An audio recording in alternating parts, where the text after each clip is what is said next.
di luar keyakinan akan Yesus sebagai 100% Allah, 100% manusia, atau ada upaya untuk menyangkali ini, ya pasti bukan Kristen. Itu ya. Atau menyangkali Allah sebagai Bapa, Anak, dan Roh Kudus, pasti bukan Kristen. Ya. Ya, kita nggak bilang mereka salah, tapi itu bukan Kristen. Itu bukan Kristen. Tolonglah jangan bilang diri Anda itu. Nah, progresif ini satu istilah yang mau menjelaskan soal bagaimana kita itu terarah kepada kemajuan, terarah kepada perubahan, ya, perbaikan, progres, terarah pada varian-varian teologi yang boleh kita sebut progresif itu muncul di mana-mana, ya, sesuai dengan konteks hidup masing-masing. Teologi feminis misalnya itu termasuk progresif. Teologi feminis, Black theology. misalnya Black theology, Dalit teologi di India, ya, Minjung teologi di Korea, ya.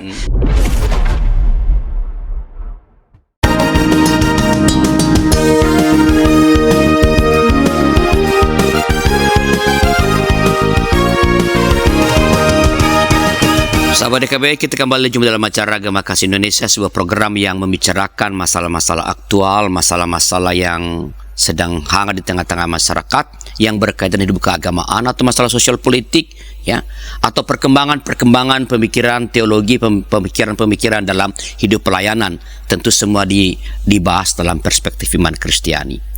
Nah, kali ini kita akan berbicara tentang sesuatu yang beberapa waktu yang lalu itu sangat hangat dibicarakan di tengah-tengah masyarakat, yaitu apa yang orang sebut sebagai Kristen progresif. Ya, kita beri judul Kristen progresif dalam tanda tanya. Apa memang ada, atau kalau ada seperti apa sih sebenarnya yang disebut sebagai Kristen progresif itu? Dan untuk membincangkan hal ini telah datang di studio narasumber kita, tidak asing lagi bagi Anda adalah Bapak Pendeta Hariman. Selamat datang kembali Pak Hariman.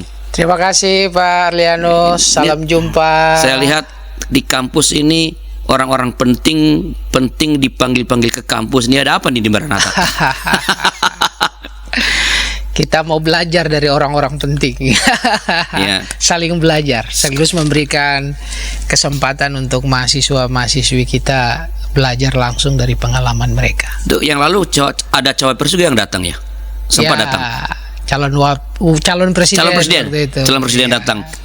Ya, ke kampus. Mudah-mudahan nanti presiden terpilih bisa datang. Nah. Ya, Pak Pendeta Hariman adalah seorang pendeta dari Gereja Kristen Pasundan dan sekarang adalah menjadi pendeta universitas dari UKM Universitas Maranatha di Bandung, ya, sebuah perguruan tinggi Kristen yang sudah punya pengalaman panjang, dan ini rankingnya semakin hari semakin naik terus. Kebetulan kemarin juga baru akreditasinya juga unggul, ya. Akreditasi institusi. Ya, kita berharap ya, Universitas Kristen Maranatha jadi berkat bagi Indonesia. Amin. Bagi Indonesia. Cuman belum punya fakultas sospol ya. belum. Baik Pak Hariman, ini kita bicara mengenai Kristen progresif, ya. Saya kasih tanda tanya. Mengapa tanda tanya? Karena kita mesti clear, ya, apakah term ini sesuatu yang memang term yang punya maksud tertentu di dalam kehidupan kekristenan. Nah, apa sih yang dimaksud dengan Kristen progresif ini yang sempat ramai ini, yang ramai dibicarakan beberapa waktu yang lalu oleh, ya, mulai dari pernyataan siapa namanya, Brian, ya, Syawarta. Ya, dia memberi definisi tertentu dan dia mengatakan ini disebut sebagai Kristen progresif. Ya, saya coba search, ternyata yang lebih ramai itu para penanggapnya. Penanggapnya sangat banyak, ya, sangat banyak, dari awam sampai dengan para pendeta. Tapi teolog kesohor kita sih kayaknya belum nggak ikut untuk mengomentari ini. Nah, apa sih yang dimaksud dengan Kristen progresif yang ramai dibicarakan ini? Iya.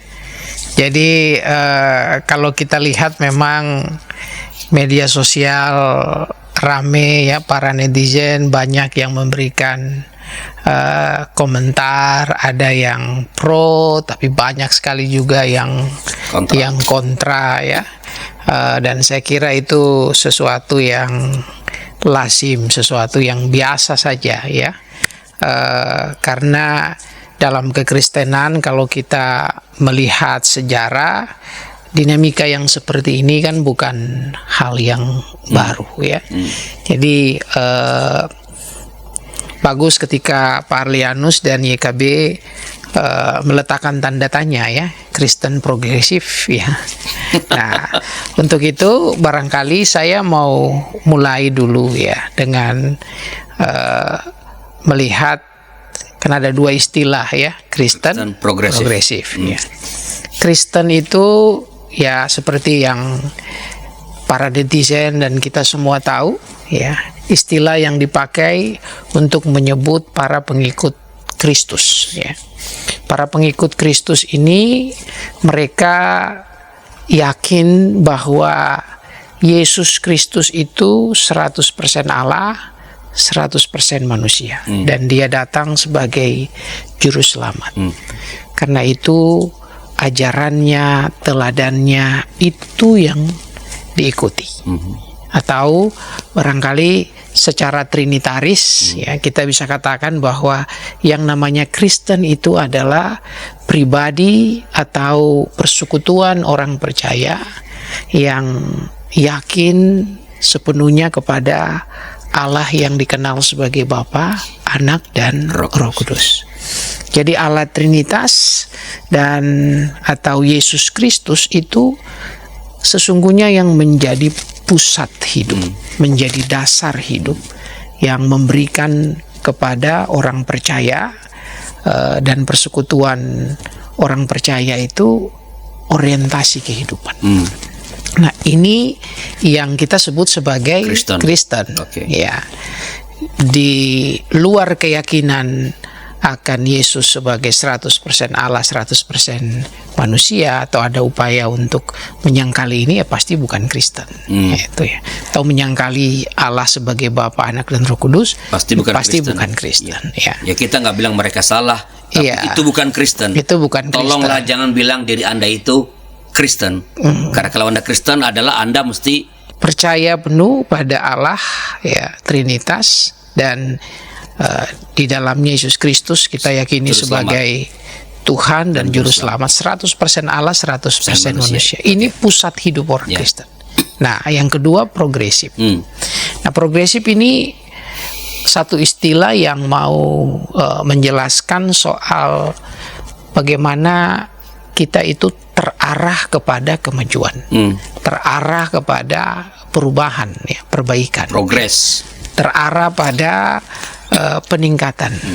Jadi progresivitas itu satu upaya, semangat untuk mau terus maju, mau terus berubah menjadi lebih baik, mau terus bertumbuh. Nah, karena itu kalau menurut saya yang disebut Kristen progresif itu adalah orang Kristen atau persekutuan Kristen yang dalam keyakinannya akan Kristus selalu terobsesi pada yang namanya perubahan, perbaikan, kemajuan. Ya. Ini Kristen progresif. Ya.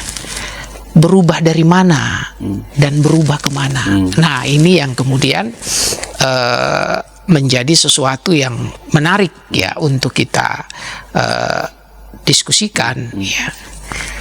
Dalam sejarah panjang kekristenan kita melihat bahwa ternyata obsesi atau semangat untuk berubah itu satu selalu dijangkarkan pada keyakinan akan Kristus dan Allah Trinitas. Tidak bergerak keluar dari situ ya.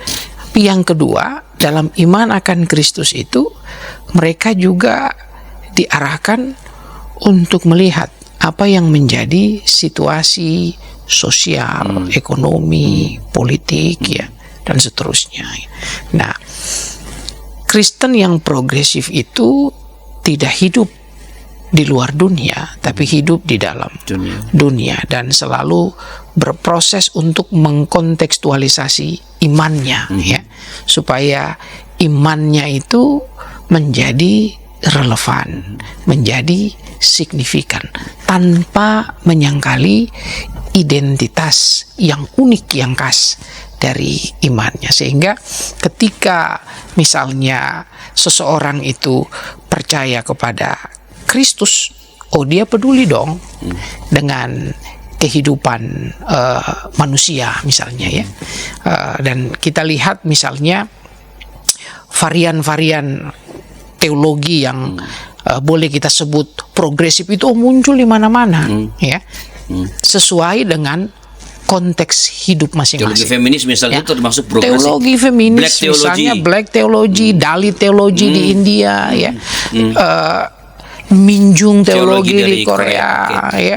Ini kan teologi-teologi yang progresif. Teologi Dalit misalnya di India itu muncul untuk mengangkat orang-orang yang sungguh termarginalkan ya, kasta yang paling rendah, melihat secara antropologis bahwa manusia dalam kerangka iman Kristen itu ya tidak dibeda-bedakan kasta-kastanya ya.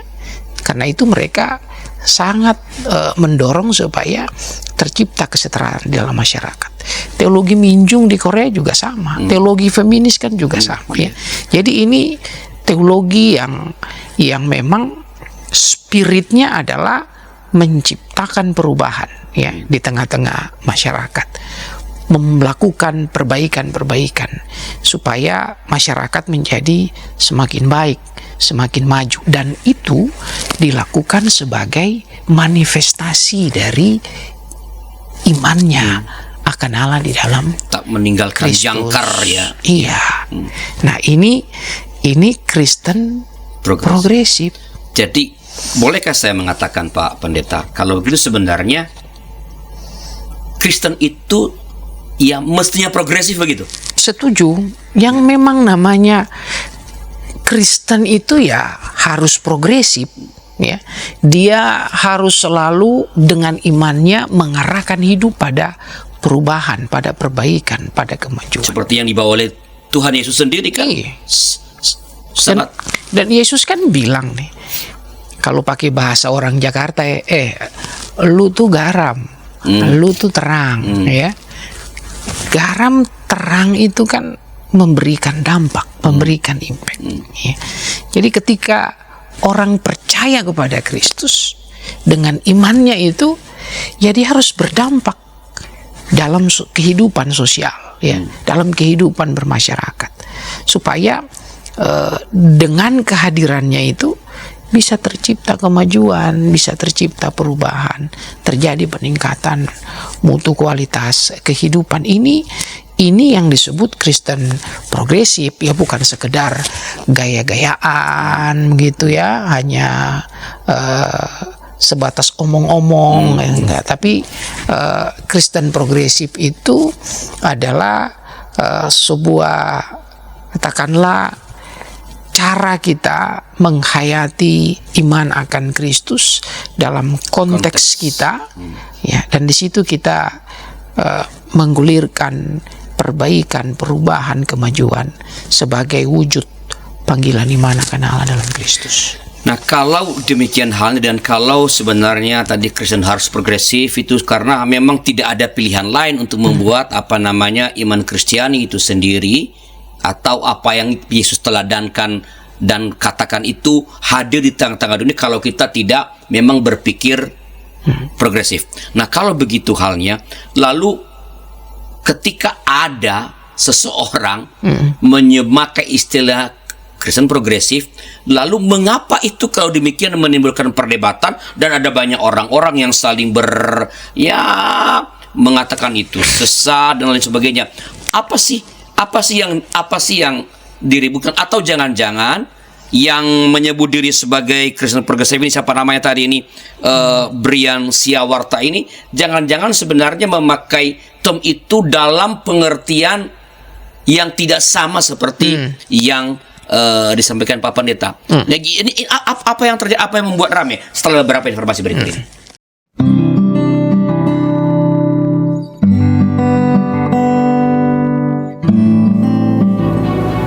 Hi folks, this is Daily Spirit for Youth.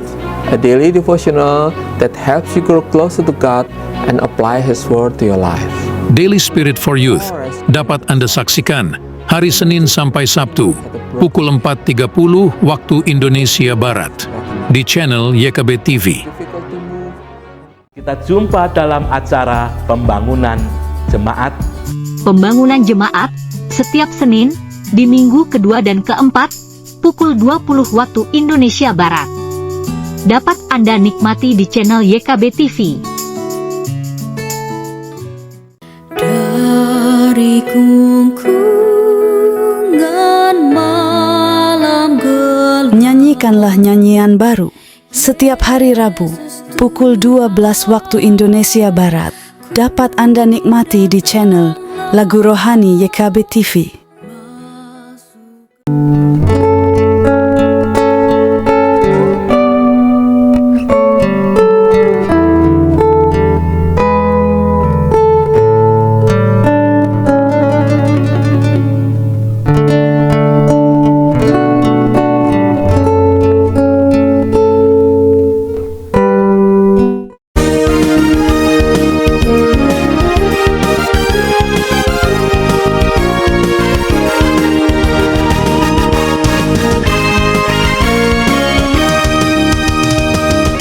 Sahabat, terima kasih masih bersama kami dalam acara Gema Kasih Indonesia bersama saya Pendeta Arlis Laros. Bagaimana percakapan kita dengan narasumber kita Bapak Pendeta Dr. Hariman.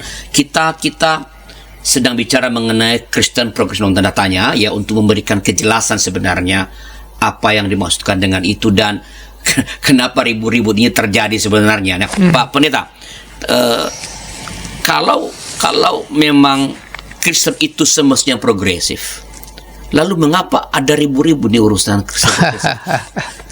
Saya menyempatkan diri untuk nonton sebentar juga ya di kanal YouTube siapa tadi itu Brian ya, melihat ya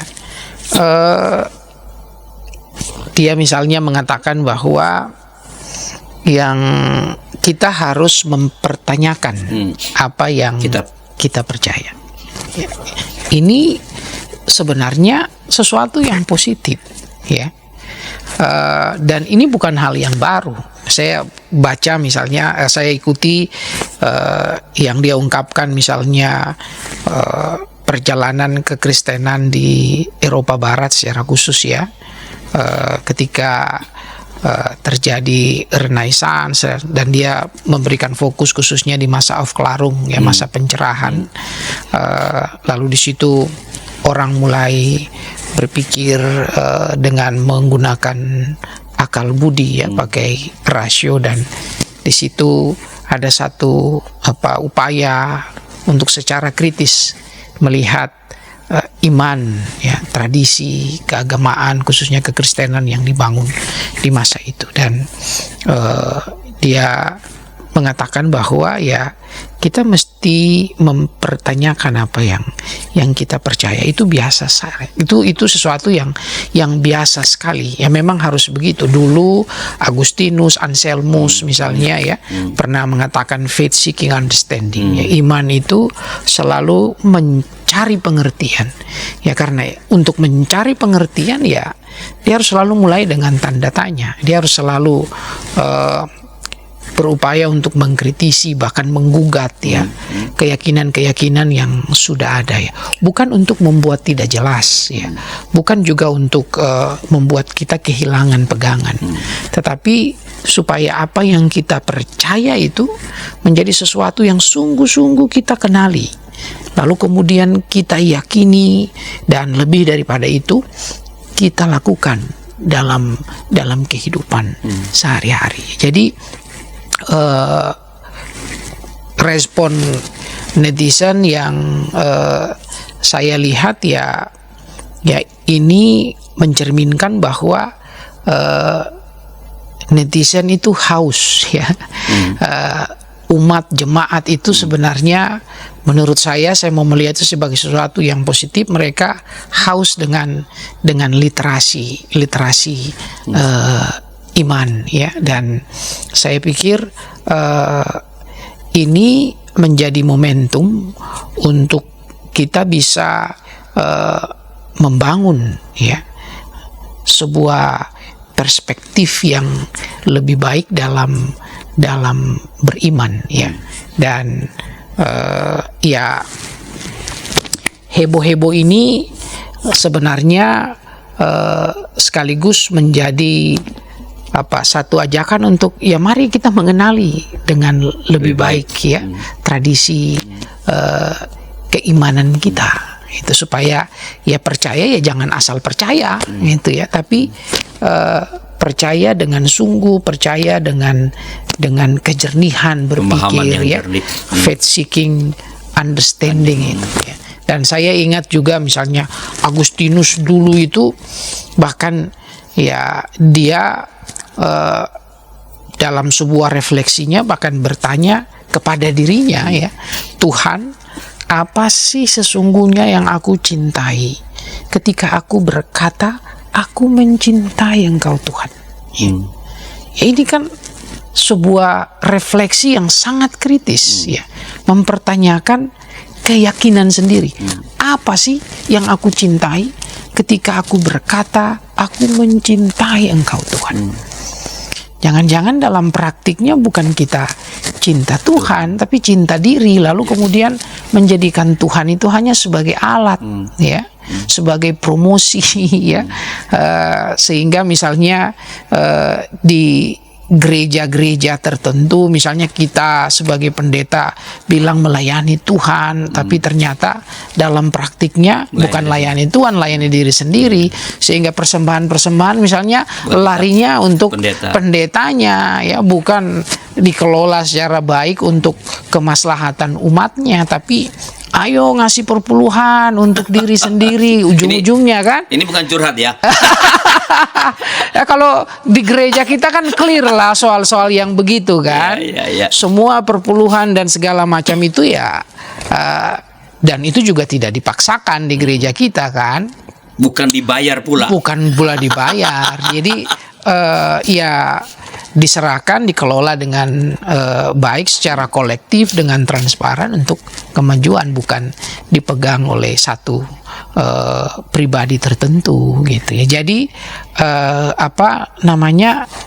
untuk kita sendiri ya itu sesuatu yang baik sebenarnya, mempertanyakan apa yang diimani, mempertanyakan apa yang selama ini dilakukan oleh gereja kita, oleh komunitas kita, apakah itu sudah sesuai dengan apa yang Kristus kehendaki, yang Allah inginkan ya. Sehingga pertanyaan Agustinus tadi sebagai salah satu contoh bahwa dalam beriman ya kita memang mesti selalu bertanya ya, apa sesungguhnya yang aku cintai ketika aku berkata aku mencintai Engkau Tuhan. Oke.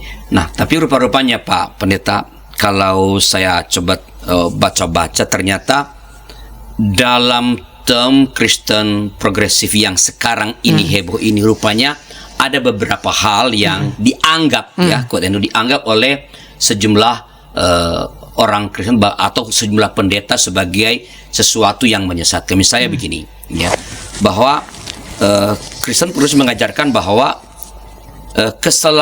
kehadiran gereja bukan merupakan syarat utama untuk menjadi Kristen. Jadi menjadi Kristen tanpa gereja itu ya itu oke-oke saja, atau mari bahkan kalau agak lebih keras ya, jadilah orang Kristen tanpa terikat kepada gereja misalnya. Nah ini lalu ada yang mengatakan itu ajaran yang tidak tepat atau sesat menurut Pak Pendeta. Ya, jadi saya justru mau mengajak untuk menangkap sebenarnya apa sih kegelisahan di balik itu. Ya. Kenapa sampai orang kemudian bisa berkata ya saya jadi pengikut Kristus sajalah ya, nggak mau jadi anggota gereja. Nggak mau jadi anggota gereja. Ya ini kan semacam antitesis ya terhadap apa yang selama ini dilakukan. Dan itu bisa menjadi satu kesempatan untuk kita berefleksi. Jangan-jangan dalam bergereja kita melakukan sesuatu yang salah, ya, yang tidak menjawab apa yang menjadi kebutuhan umat. Ya. Jadi misalnya orang melihat ada kekecewaan ya terhadap pendetanya yang korup misalnya, ya, menyalahgunakan wewenang misalnya, atau ada orang kecewa misalnya dengan birokratisme gereja yang begitu kuat, begitu ketat, kaku. Ya, kaku ya. Ada orang sakit perlu ditolong tapi rapat dulu ya, seperti itu ya. Ini jangan-jangan ada kekecewaan yang semacam itu yang terjadi di dalam kehidupan bergereja, sehingga orang merasa ya ngapain ya saya ke gereja tapi saya nggak dapat apa-apa gitu ya. Saya belajar sendirilah kepada Kristus. Nah, ini menurut saya satu sikap yang juga harus kita koreksi juga, bahwa misalnya bisa nggak sih aku bertumbuh sendiri dengan Tuhan tanpa orang lain gitu ya. Itu kan juga nggak mungkin karena manusia itu diciptakan, kalau dalam terminologi yang umum, dia kan makhluk sosial ya. Dia ada selalu bersama dan untuk yang lain. Jadi dia nggak bisa sendiri. Dan dalam kekristenan, Allah itu Allah Trinitas, Allah persekutuan, Bapa, Anak, dan Roh Kudus, sehingga kita juga nggak mungkin mengatakan bahwa kita Kristen tanpa persekutuan. Kita Kristen tapi nggak punya gereja, itu juga sesuatu yang menurut saya nggak terlalu pas juga. Karena orang yang percaya itu dia selalu in relation, ya. Dia berelasi dengan Allah, tapi sekaligus juga dia berelasi dengan sesamanya, ya, orang percaya. Bahkan dia berelasi dengan orang-orang yang mungkin juga tidak percaya kepada Kristus, ya. Dia berelasi dengan masyarakat yang ada di satu negara atau bahkan di dunia. Jadi kekristenan itu mengajari kita untuk selalu ada dalam relasi. Jadi kalau kita menyebut diri Kristen tapi tidak hidup dalam persekutuan, itu menurut saya juga sesuatu yang patut dipertanyakan. Kan dia bilang bahwa Yesus kan tidak mendirikan gereja, Pak. Ya, Yesus tidak mendirikan gereja secara organisatoris yang kita kenal sekarang, tapi Yesus membangun sebuah komunitas, ya. Orang, makanya kan dia panggil murid-muridnya, dari murid-muridnya itu kemudian berkembang, ya. Kita baca dalam Alkitab, muncullah jemaat di Roma, di Korintus, macam-macam. Itu kan mereka justru hidup dalam persekutuan. Dan persekutuan itu punya power, persekutuan itu punya kekuatan. Kekristenan itu dia justru tumbuh dalam persekutuan.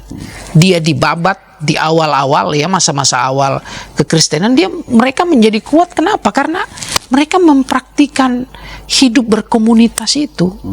Mereka berkumpul secara rutin, membaca, mempelajari firman, berdoa, bahkan saling berbagi, ya, di tengah-tengah tekanan sosial yang begitu kuat.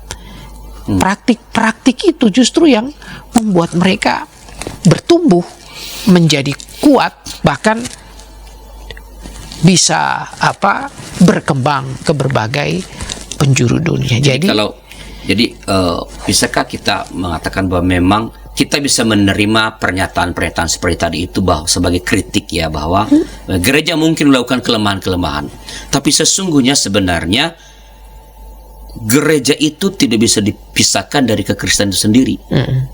Karena sejak awalnya ya memang kekristenan itu berkembang tumbuh menjadi komunitas, dan itulah yang kemudian disebut sebagai gereja. Bukan gereja dulu per definisi ada baru ada umat, tapi umat yang berhimpun itulah yang menyebut diri mereka menjadi gereja. Apakah bisa begitu? Iya, jadi kita bisa menyebut demikian ya, karena misalnya ini kebetulan kita akan merayakan juga Pentakosta nanti ya, peristiwa pencurahan Roh Kudus ya, para murid Petrus berkhotbah ya, ribuan orang yang bertobat dan mereka disebut sebagai Kristen ya, gereja. Jadi gereja itu per definisi memang dia adalah persekutuan orang-orang yang percaya. Ya. Jadi tidak ada kekristenan tanpa community, ya, tanpa komuni, ya, nggak ada. Itu selalu bahwa dalam perkembangan ketika gereja itu dia menjadi organisasi. Nah ini antara organisasi dan organisme ini kan harus kita seimbangkan. Dia menjadi organisasi yang kemudian ditata kelola dengan begitu ketat menjadi lembaga yang formal ya. Memang ada bahaya birokratisme, formalisme ya, ada penggunaan kekuasaan yang salah dan seterusnya ya. Nah, itu semua harus terus kita kritisi, harus terus kita pertanyakan tanpa kita meninggalkan komunitas. Di situlah justru letak progresivitasnya. Iya. Dengan mengkritisi supaya gereja itu tetap dan terus menjadi gereja yang sebenar-benarnya begitu. Jadi kalau Brian misalnya, ya si Brian itu misalnya dia katakan kita mesti mempertanyakan apa yang kita percaya, betul.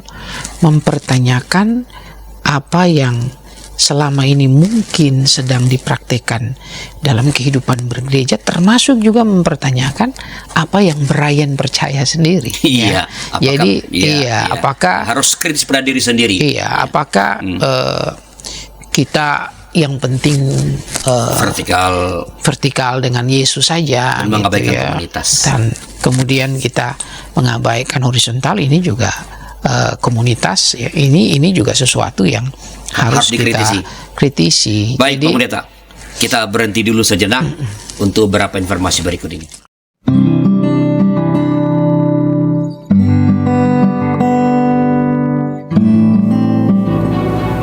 Hi folks, this is Daily Spirit for Youth, a daily devotional that helps you grow closer to God and apply His Word to your life. Daily Spirit for Youth dapat Anda saksikan hari Senin sampai Sabtu pukul 4.30 waktu Indonesia Barat di channel YKB TV. Kita jumpa dalam acara pembangunan jemaat. Pembangunan jemaat setiap Senin di minggu kedua dan keempat pukul 20 waktu Indonesia Barat. Dapat Anda nikmati di channel YKB TV. Dari gungkungan malam gelap, Nyanyikanlah nyanyian baru setiap hari Rabu pukul 12 waktu Indonesia Barat. Dapat Anda nikmati di channel Lagu Rohani YKB TV.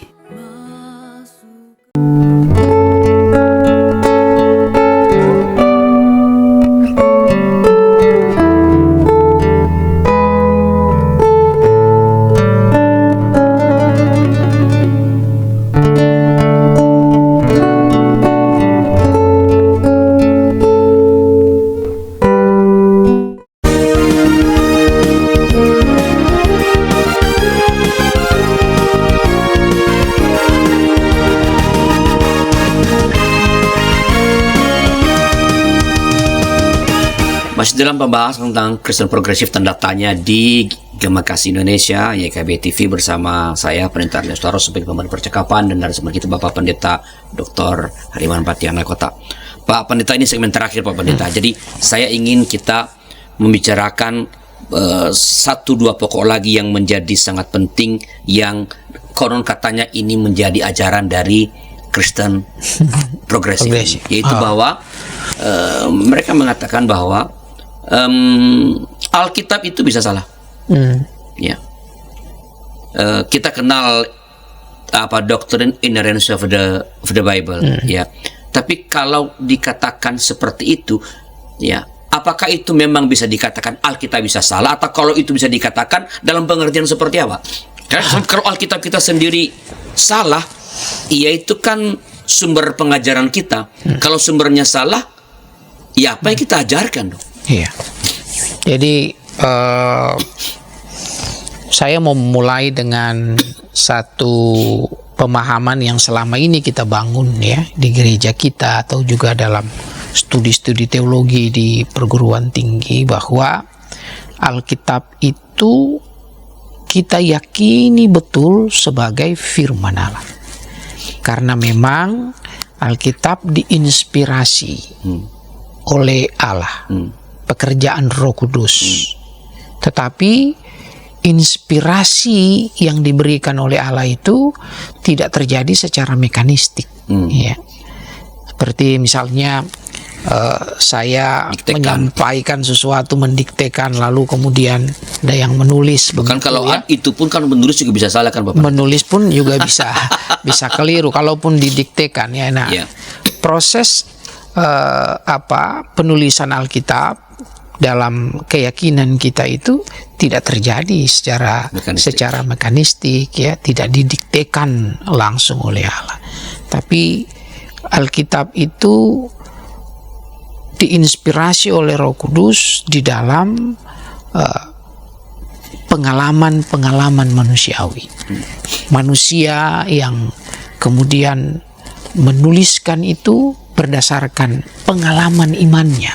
Ya, kalau katakan pengalaman iman itu kan pasti selain dia mengalami langsung, tapi di situ juga sudah ada interpretasi dan seterusnya. Ya, jadi dia menuliskan pengalaman percayanya akan Allah. Dan proses penulisan Alkitab itu kan berlangsung ribuan tahun, ya, berlangsung ribuan tahun. Dan yang menarik adalah ketika ini dikompilasi,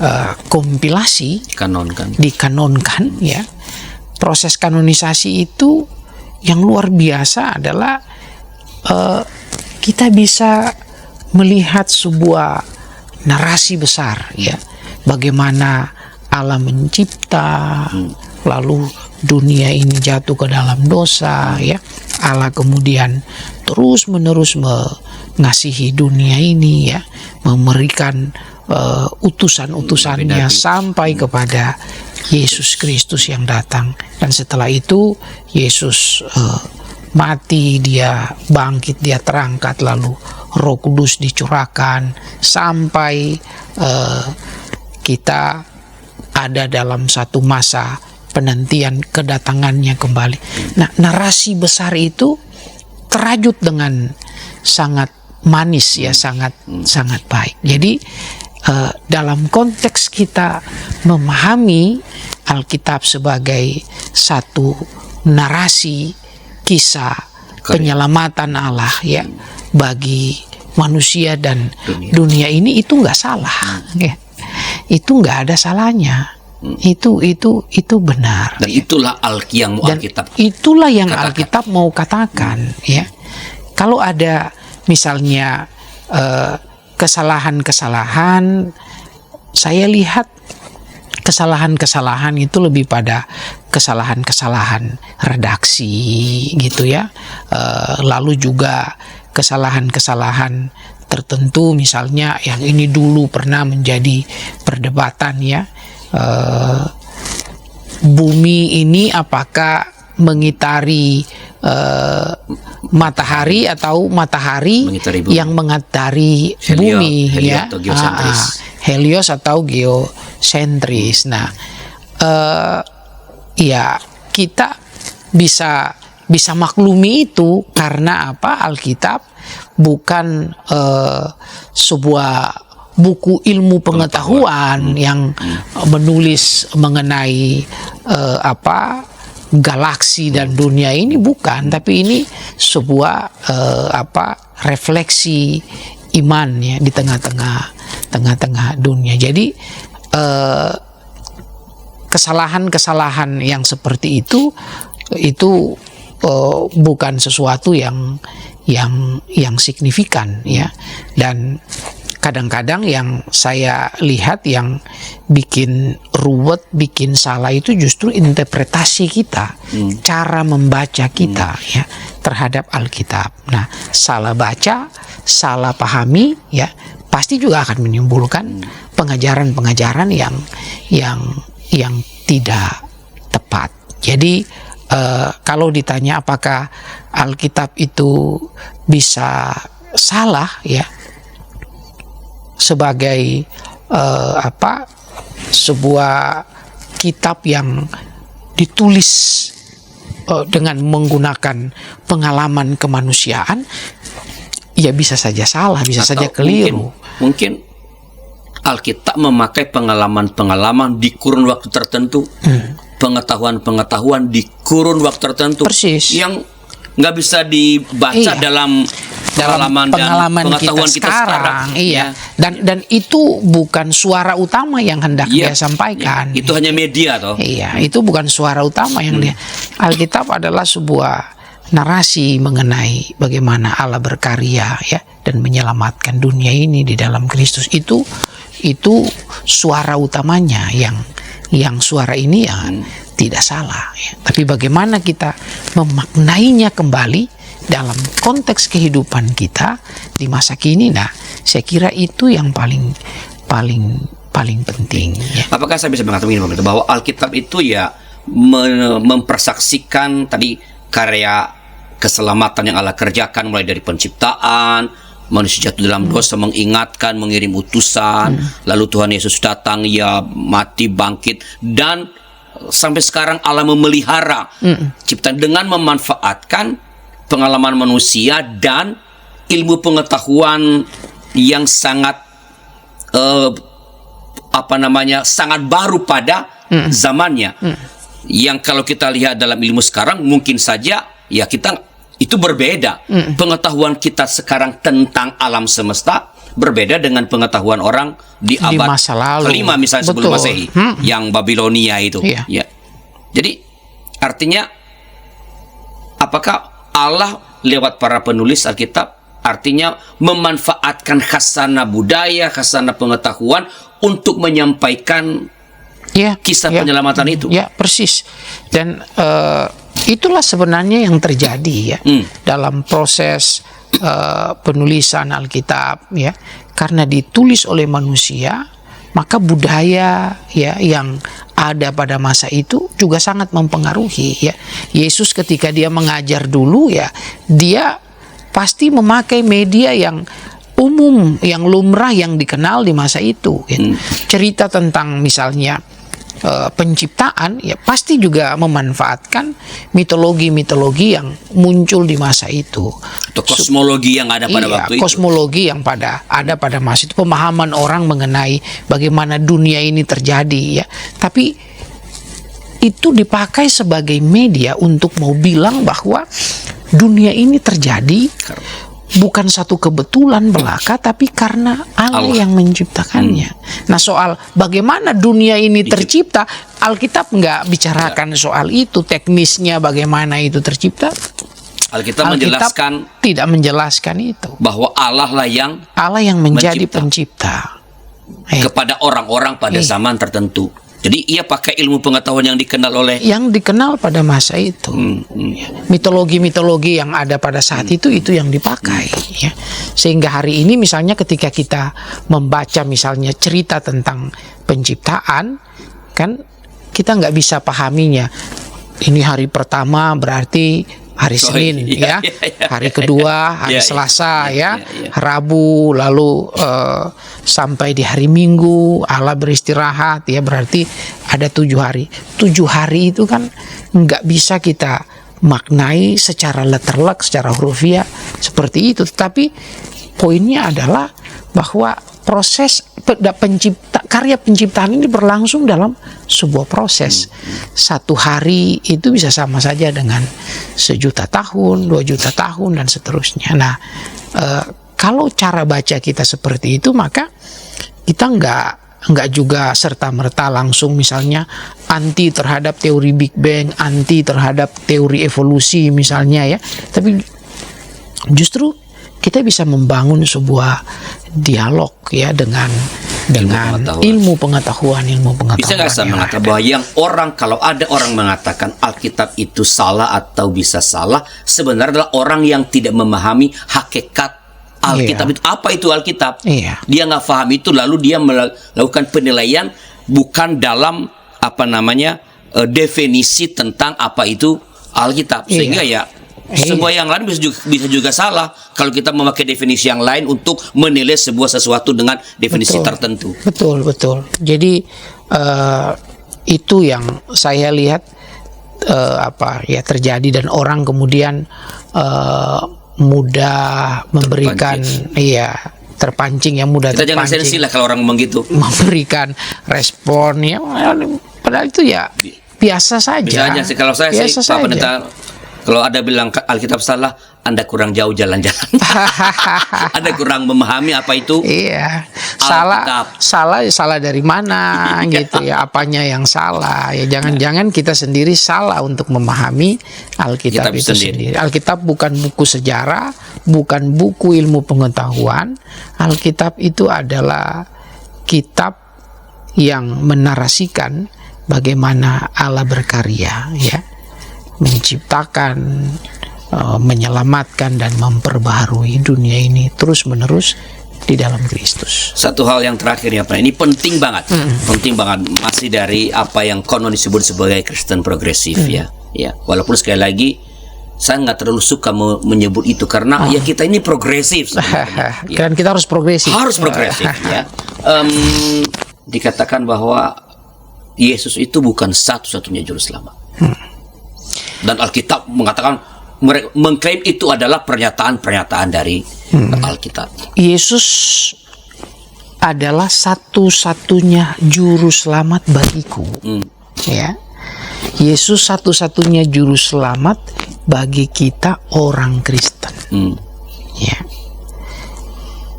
bahwa di luar Kristen ada keyakinan lain, yaitu terserah. Itu keyakinan mereka, dan kita nggak bisa menghakimi mereka ya. Tetapi yang menarik bagi saya justru adalah kita yang mengaku bahwa Yesus itu satu-satunya juru selamat. Kita tidak bisa membatasi karya penyelamatan Kristus itu hanya bagi kita saja. Ya, hanya bagi saya saja. Saya nggak bisa membatasi itu, karena dalam Kristus Allah itu menyelamatkan semua orang. Dalam Kristus Allah menyelamatkan dunia ini ya. Dan kalau saya percaya bahwa di dalam Kristus saya diselamatkan, itu adalah anugerah, itu adalah kasih karunia. Sehingga saya nggak boleh dengan pongah mengatakan bahwa di luar kita orang Kristen sesat, ya, di luar kita orang Kristen kegelapan, di luar kita orang Kristen kematian, ya. Kita nggak punya otoritas itu, karena kita hidup berdasarkan kasih karunia yang Allah berikan dalam Kristus dengan limpah ruah, ya. Bukan hanya bagi kita, tetapi bagi semua, bagi siapa saja. Nah, saya kira pemahaman ini yang progresif, pemahaman ini yang baik. Di satu sisi, saya tetap yakin bahwa hanya karena Kristus saya diselamatkan. Tapi pada sisi lain, saya juga tidak bisa membatasi karya keselamatan Kristus yang memang sesungguhnya tidak terbatas. Kalau ia menghendakinya, kalau Kristus menghendakinya, ya orang lain juga bisa mengalami keselamatan, begitu Pak? Iya, bahkan saya memahami bahwa Kristus dan Roh Kudus ini secara analogis bisa dikatakan sebagai inilah wujud dua tangan Allah Bapa, ya, yang memeluk dunia, memeluk manusia, ya. Jadi bayangkan saya anak nakal, waktu kecil saya dipeluk oleh papa mama dengan kedua tangan mereka, lalu saya ngambek, saya pukul-pukul mama dan papa saya, gitu ya. Sebagai mama papa yang baik, apakah saya akan melepaskan anak itu dari dalam gendongannya, dari dalam rangkulannya? Tentu tidak. Jadi di dalam Kristus dan Roh Kudus, Allah memeluk semua orang. Walaupun dunia bilang tidak kepada Yesus, tapi Yesus adalah jawaban ya dari pihak Allah. Komitmen untuk terus merangkul, Terus ada. untuk memeluk, walaupun orang gak percaya, ya orang urusan. Tapi urusan Allah adalah karena begitu besar kasihnya akan dunia ini, akan kita manusia, sehingga kita diselamatkannya. Nah, ini yang jadi keyakinan yang fundamental bagi saya. Jadi bagi kita orang Kristen, Yesus adalah satu-satunya jalan untuk mengalami keselamatan. Pada saat yang sama, tentu Allah punya kebebasan untuk menyelamatkan siapapun yang berkenan kepadanya. Tapi kalau ditanya kepada kita, siapa yang selamat? Menurut keyakinan kami adalah orang yang percaya kepada Allah di dalam Kristus. Tapi apakah ada alternatif lain? Ya hanya Allah yang tahu. Allah punya dalam cintanya yang tak terbatas, ia punya kuasa yang tak terbatas juga untuk mengerjakan apapun sesuai dengan kemurahannya yang tak terbatas. Dan kita sebagai gereja, sebagai orang Kristen, kita mesti menjadi tanda rahmat Tuhan bagi dunia, bagi sesama. Itu yang paling penting. Oke pendeta, ini waktu kita udah mau habis ini. Pendek saja nih terakhir. Kalau gitu nasihat Pak Pendeta terhadap umat soal ribut-ribut soal Kristen progresif ini apa? Teruslah bertanya, teruslah mendalami iman kita, faith seeking understanding, ya, dengan terus mencari pengetahuan, bukan supaya iman kita itu jadi disangkali, tapi justru iman kita semakin diperkuat. Dan jangan alergi dengan sesuatu yang baru, dan jangan takut untuk berpikir kritis. Ya. Baik, kemudian terima kasih atas pencerahannya untuk para sahabat YKB. Itulah percakapan kami tentang Kristen progresif dalam tanda tanya. Jadi tidak boleh misalnya ada orang yang melekatkan istilah itu pada kelompok tertentu. Karena kekristenan pada prinsipnya harus progresif. Kalau tidak, ia akan menjadi iman yang mati, kaku, dan akan ketinggalan zaman. Terima kasih atas kebersamaan kita. Sampai jumpa pada episode berikutnya. Dan kalau ada pertanyaan, silakan kirim ke kami lewat nomor 081281889191. Tuhan memberkati.